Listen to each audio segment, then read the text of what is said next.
Friends, welcome to Career Makeup Institute. Career Makeup आपके लिए एक बहुत ही गोल्डन अपॉर्चुनिटी लाया है, जिसमें जो है हम जो हमारे पास क्लास 10th है उसमें हम जो है वो क्लास 10th के सीबीएसई और जेके बोस का जो हमारे पास क्वालिटी जो हमारे पास मटेरियल है वो हम आप लोगों के साथ शेयर करना चाहते हैं। ये जो क्वालिटी एजुकेशन है ये सिर्फ और सिर्फ आपको मिलेगा कैरियर मेकअप जो हमारा पास ऑफिशियल यूट्यूब चैनल है उसके ऊपर। तो अगर आपका सपना भी है 10th में अच्छे मार्क्स लाने का, तो हमारे इस जो हमारी सीरीज है इसको फॉलो कीजिए और जो भी अपने डाउट्स हैं उसको क्लियर कीजिए और केमिस्ट्री को क्रिस्टल क्लियर बनाइए। तो आज जो हमारा है जो फर्स्ट यूनिट है हमारी केमिस्ट्री का, केमिकल रिएक्शंस एंड इक्वेशंस, वो हम डिस्कस करने जा रहे हैं। आई होप कि आप सब बढ़िया होंगे और एक चीज़ की गारंटी आपको मैं देता हूँ कि ये वीडियो ख़त्म होने के बाद, ये जो भी हमारे पास एक यूनिट है इसको कंप्लीट होने के बाद आपके माइंड में या आपके दिल में केमिकल रिएक्शन और इक्वेशन के रिलेटेड कोई भी डाउट नहीं रहेगा। इस चीज़ की गारंटी आपको मैं देता हूँ। सो आज जो है हम very first unit of chemistry start करने जा रहे हैं जिसका नाम है chemical reactions and equation. So let's start. देखो गाइस, केमिकल रिएक्शन क्या होता है? केमिकल रिएक्शन बेसिकली एक प्रोसेस होता है जिसमें हमारे पास जो रिएक्टेंट्स होते हैं वो आपस में क्या होते हैं, रिएक्ट और एक नया, एक या एक से ज़्यादा एक नया सब्सटेंस बनता है जिसको हम बोलते हैं प्रोडक्ट। सिंपल वे में जो केमिकल रिएक्शन है वो एक प्रोसेस है जिसमें रिएक्टेंट्स कन्वर्ट होते हैं किसमें, प्रोडक्ट में। Is it clear?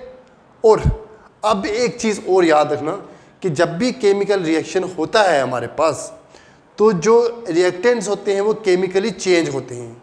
वो केमिकली खुद को चेंज करके एक नया सब्सटेंस बनाते हैं जो इसके साथ फिजिकली और केमिकली क्या होता है, डिफरेंट होता है, मैच नहीं करता। बस ये चीज़ याद रखना। केमिकल रिएक्शन की जो हमारे पास एक प्रॉपर डेफिनेशन है, आई होप कि आपके माइंड में ये चीज़ क्लियर होगी कि जो हमारे पास केमिकल रिएक्शन है वो क्या होता है। जो रिएक्टेंट्स, मैंने जैसे ऑलरेडी आपको बोल दिया, जो रिएक्टेंट्स हमारे पास, जो सब्सटेंस हमारे पास क्या करते हैं, जो सब्सटेंस हमारे पास रिएक्ट करते हैं उनको हम बोलते हैं व्हाट, उनको हम बोलते हैं रिएक्टेंट्स। और जो नए सब्सटेंस बनते हैं उनको हम बोलते हैं प्रोडक्ट। ओके, उसको हम बोलते हैं प्रोडक्ट। बस ये याद रखना। सो अब हम देखते हैं कुछ केमिकल रिएक्शंस की कुछ एग्जांपल्स। जैसे मान लो हमारे पास, जैसे आपको डायग्राम में जो शो हो रहा है, जैसे हमने जो शो किया है आपको, आप देखिए ध्यान से, आप ध्यान से देखिए। तो हमारे पास क्या है, हमारे पास हम जो है मैग्नीशियम रिबन को जला रहे हैं। मैग्नीशियम रिबन को जला रहे हैं किसकी प्रेजेंस में, ऑक्सीजन की प्रेजेंस में, और इसको हमने आग लगाई है। ठीक है, और आप देखोगे कि जो एक वाइट फ्लेम निकल रहा होगा, यहाँ से वाइट फ्लेम निकल रहा होगा, और नीचे देखोगे तो नीचे एक वाइट कलर का पाउडर हमारे पास बनेगा। जब भी आप मैग्नीशियम रिबन को जलाओगे तो हमारे पास एक फ्लेम निकलेगा और एक पाउडर बनेगा हमारे पास। ठीक है, पाउडर बेसिकली क्या बनेगा हमारे पास, देखो हमारे पास क्या होता है, ध्यान से देखना। जब भी हमारे पास मैग्नीशियम जो होगा, हम ऑक्सीजन की प्रेजेंस में उसको जलाएंगे तो हमारे पास क्या बनेगा, 2MgO, 2 मैग्नीशियम ऑक्साइड। बस ये याद रखना। ठीक है, जब भी मैग्नीशियम रिबन को हम ऑक्सीजन की प्रेजेंस में जलाएंगे तो हमारे पास एक नया सब्सटेंस बनेगा, मैग्नीशियम ऑक्साइड। ओके, अब हमारे पास एक नई एग्जांपल आती है जिसमें हमारे पास हम लोग क्या करते हैं, आपको एक सिंपल सी एग्जांपल बताते हैं, जिसमें हमारे पास PbNO3 लेड नाइट्रेट को हम किसके साथ रिएक्ट करवाते हैं, पोटेशियम आयोडाइड, पोटेशियम आयोडाइड। तो हमारे पास क्या बनता है, हमारे पास जो प्रोडक्ट बनता है वो क्या बनता है, हमारे पास जो प्रोडक्ट बनता है हमारे पास वो बनता है पोटेशियम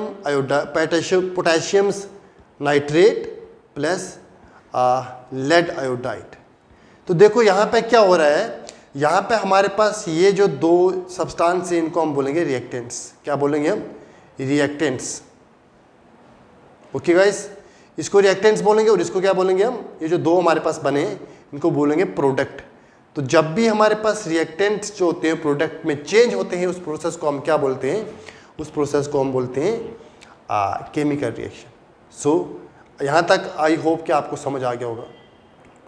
एक और एग्जांपल से आपको समझाते हैं हम, जो हमारे पास केमिकल रिएक्शन के आपको एक और एग्जांपल समझाते हैं। इसके बाद कभी भी आपको कोई डाउट नहीं रहेगा। देखो, हमारे पास अगर जिंक ग्रैन्यूल्स हैं, हमारे पास अगर जिंक ग्रैन्यूल्स हैं और इसके बीच में हम डाल देते हैं H2SO4। आप सबको पता है कि H2SO4 क्या होता है, बताने की ज़रूरत नहीं है आपको, आप सब लोग बहुत इंटेलिजेंट हो। तो H2SO4 होता है सल्फ्यूरिक एसिड।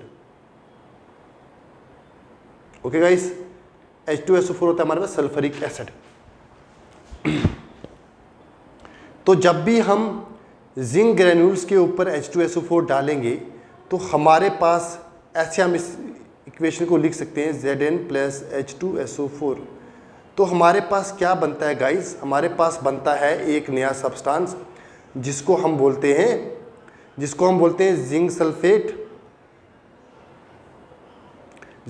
जिंक सल्फेट, और साथ में हमारे पास हाइड्रोजन गैस जो होगी वो रिलीज होगी। ये जो इक्वेशन है ये आप इक्वेशन देख लेना। ओके गाइस, कि जिंक सल्फेट बनेगा हमारे पास और साथ में हमारे पास जो होगा एक बबल्स अराइज होंगे।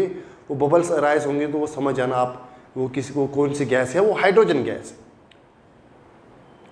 अब आप अगर कोई केमिकल रिएक्शन है तो केमिकल रिएक्शन के कुछ कैरेक्टर्स हैं कि अगर कोई भी प्रोसेस ये चीज़ें फॉलो करेगा, चार चीज़ फॉलो करेगा, तो आप उसको बोल सकते हो कि ये क्या है हमारे पास?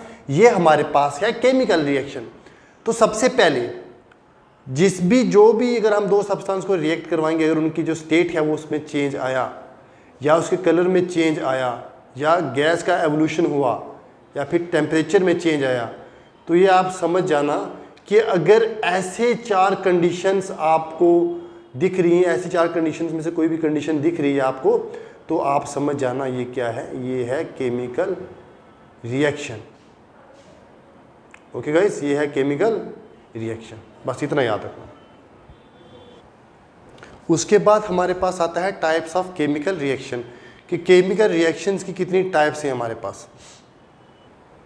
जब भी कोई केमिकल रिएक्शन होती है ना, मान लो जैसे हमारे पास ये दो यहाँ पे एक केमिकल रिएक्शन है, ये केमिकल रिएक्शन है, तो हमारे पास यहाँ पे क्या होगा? यहाँ पे ओल्ड बॉन्ड जो होंगे, ओल्ड बॉन्ड्स ब्रेक होंगे और हमारे पास न्यू बॉन्ड्स बनेंगे।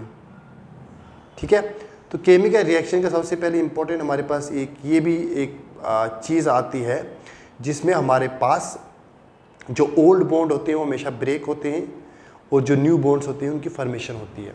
तो केमिकल रिएक्शन की कुछ इंपॉर्टेंट टाइप्स हैं जो आपके एग्जाम पॉइंट ऑफ व्यू से बहुत ही ज़्यादा इंपॉर्टेंट हैं, जैसे combination reaction, decomposition reaction, displacement reaction, double displacement reaction, oxidation and reduction reaction. So हम वन बाई वन डिस्कस करेंगे। आप देखो, आपको बहुत मज़ा आने वाला है, बस वन बाई वन हम डिस्कस करेंगे। और किसी भी स्टूडेंट को अगर हमारे ये वाली जो PDF है वो अगर आपको चाहिए होगी तो मैं डिस्क्रिप्शन बॉक्स में अपने जो टेलीग्राम का हमारा चैनल है उसका मैं आपको लिंक वहाँ पे प्रोवाइड कर दूँगा।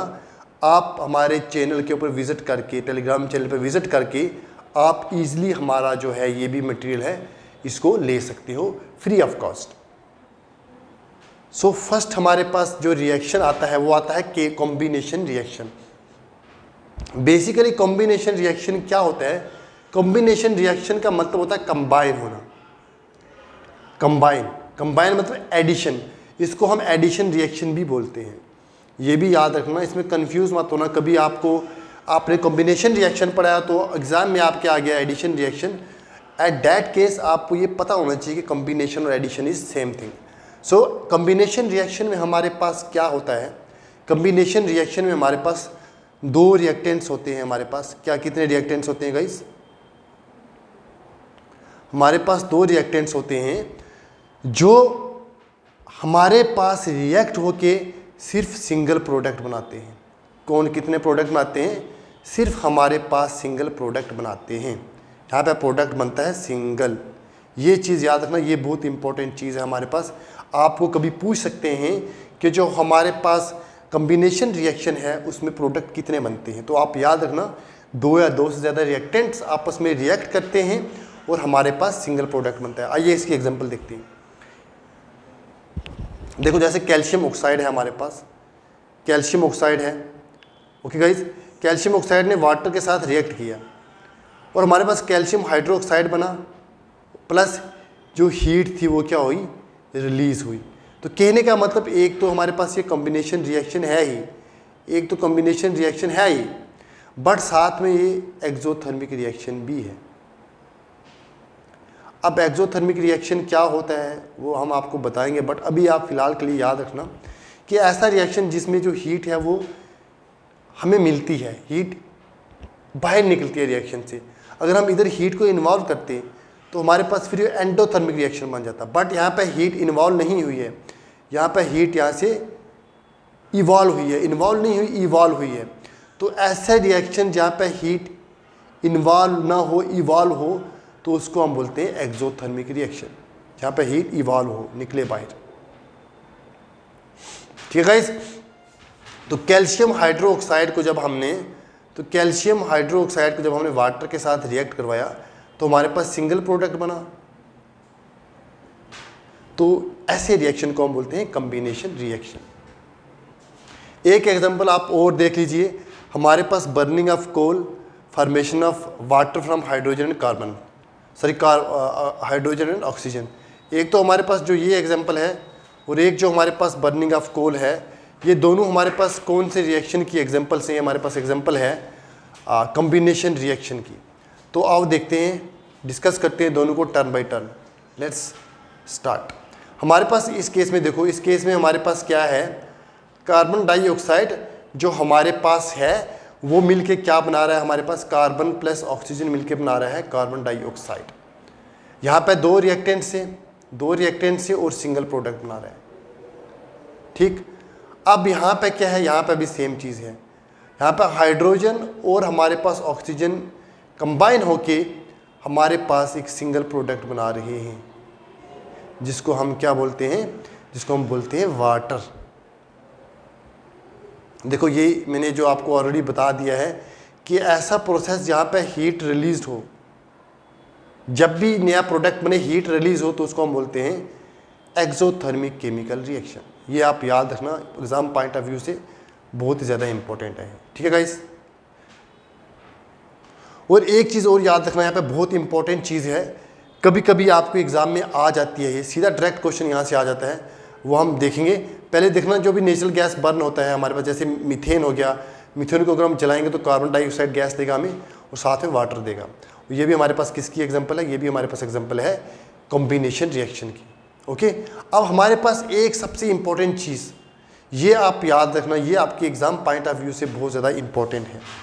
एक तो हमारे पास रिस्पायरेशन जो है, डायरेक्टली आपको अगर 1 मार्क का क्वेश्चन आ सकता है कि रिस्पायरेशन जो है वो कौन सा रिएक्शन है, किस रिएक्शन का कॉम्बिनेशन है। एक और एक जो है रिस्पायरेशन, एक तो टाइप्स ऑफ रिएक्शन पूछ लेंगे, आपको टाइप्स पूछ लेंगे, या फिर एक पूछेंगे एक्सो है या एंडो है। किसके बारे में बात कर रहा हूँ मैं? बात कर रहा हूँ मैं रिस्पायरेशन के बारे में। ठीक है, तो रिस्पायरेशन जो है हमारे पास आपको पता है ग्लूकोज प्लस ऑक्सीजन, और हमारे पास क्या बनता है, कार्बन डाइऑक्साइड हम रिलीज़ करते हैं और हमें वाटर मिलता है और साथ में एनर्जी मिलती है। तो हमारे पास अगर मैं इनडायरेक्टली आपको बोलूँ, जो रिस्पायरेशन है वो एक्सोथर्मिक रिएक्शन है, और हमारे पास कौन सी रिएक्शन है, कॉम्बिनेशन रिएक्शन है। बस इतनी बात याद रखना। और जो वेजिटेबल डिकम्पोज होते हैं, डिकम्पोजिशन ऑफ वेजिटेबल्स, बेसिकली वो भी क्या होता है, एक्सोथर्मिक रिएक्शन होता है, और उसमें हीट जो होती है वो रिलीज़ होती है। बर्निंग ऑफ मैग्नीशियम में भी हमारे पास फ्लेम निकलता है तो हीट रिलीज़ होती है, तो वो भी हमारे पास किसकी टाइप है, वो भी हमारे पास टाइप है एक्सोथर्मिक रिएक्शन की। ये यहाँ तक क्लियर हो गया। तो अब हमारा जो है आज का लेक्चर हम यहीं तक रखेंगे। हम नई वीडियो में, क्योंकि हमारी जो ये सीरीज है ये रुकने वाली नहीं है, आपकी केमिस्ट्री को हमारा कैरियर मेकअप इंस्टीट्यूट इस चीज़ की गारंटी देता है कि आपको केमिस्ट्री, फिजिक्स, बायोलॉजी जो 10th की है, और जितने भी सब्जेक्ट्स हैं आपके 10th के CBSE और JK बोर्ड दोनों क्लासेस के, आपको ये हम श्योरिटी देते हैं कि आपको कोई भी डाउट, अगर आप हमारी पूरी वीडियोस देखोगे तो कोई भी डाउट आपको नहीं रहने वाला है। तो आपको नई वीडियो में मिलते हैं। हमारे चैनल को सब्सक्राइब कीजिए, एक लाइक कीजिए, क्योंकि आपका लाइक बहुत ज़्यादा मोटिवेशन देता है हमें। अच्छे अच्छे कमेंट्स कीजिए, जो आपका डाउट रहेगा हम वो नेक्स्ट वीडियो में ज़रूर लेंगे। तो मिलते हैं किसी नेक्स्ट वीडियो में, तब तक अपना ध्यान रखिए, अच्छे से मेहनत कीजिए। Take care.